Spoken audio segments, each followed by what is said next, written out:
नमस्कार दोस्तों, मेरे चैनल में आप लोगों का स्वागत है। आज हम सावन मास का तीसरा सोमवार व्रत कथा कहने जा रहे हैं। प्राचीन काल में किसी नगर में एक ब्राह्मण रहता था। ब्राह्मण के वासुदेव नाम का एक पुत्र था, जो बुरी संगत में फंसकर असत्य बोलता, चोरी करता और मदिरा पान करता और चोरी करता, लोगों का सब चीज लूटता। जब ब्राह्मण और उसके परिवार वालों को इस पाप कर्म का पता लगा, तब उन्होंने अपने पुत्र को घर से निकाल दिया। दूसरे नगर में चला गया। अपने पेट भरने के लिए भीख मांगता। जो पाप कर्म उसने किए थे, उसके फलस्वरूप उसके कोढ़ निकल आया। उसके शरीर के अंग गलने और सड़ने लगे। वह अत्यंत दुखी रहने लगा और नदी के किनारे एक वृक्ष के नीचे अपनी एक कुटिया बनाकर उसमें रहने लगा। उसकी इस दशा पर तरस खाकर लोग उस कुटिया में उसे भिक्षा देते थे। कोई खाने को दे जाता तो कोई पहनने का वस्त्र दे जाया करता था। उससे उसका गुजारा होने लगा।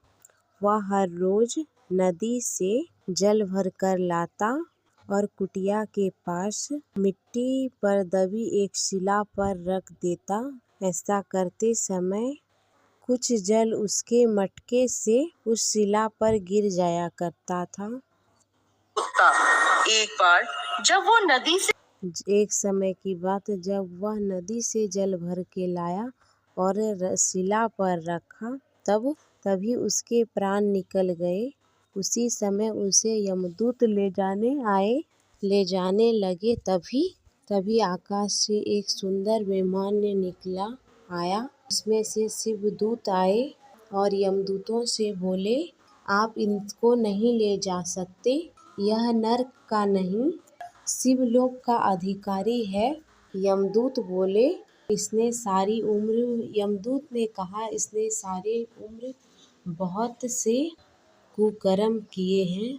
इसके कर्म के फलस्वरूप इसके परिवार ने भी इसे त्याग दिया, इसलिए नरक के योग्य है।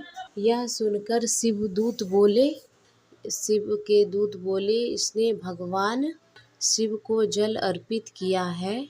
यह जो वृक्ष के नीचे दबी शिला है, यह साधारण शिला नहीं है, बल्कि शिवलिंग है, जो कि काफी समय से यह विराजमान है। यह कोई नहीं जानता। इस ब्राह्मण ने अनजाने में ही सही पूरा महीने महादेव को जल चढ़ाया, इसीलिए यह यमलोक का नहीं, शिवलोक का अधिकारी बन गया है। ऐसा कहकर शिव के दूत उसे विमान में बैठाकर उसे शिवलोक ले गए। इस प्रकार दोस्तों, जो व्यक्ति महादेव को जल अर्पित भोलेनाथ के मंत्र ओम नमः शिवाय का जप करता है, इस कथा को सुनता है और सुनाता है, वह शिवलोक को प्राप्त होता है। दोस्तों, कैसी लगी हमारी यह भगवान महादेव की कथा?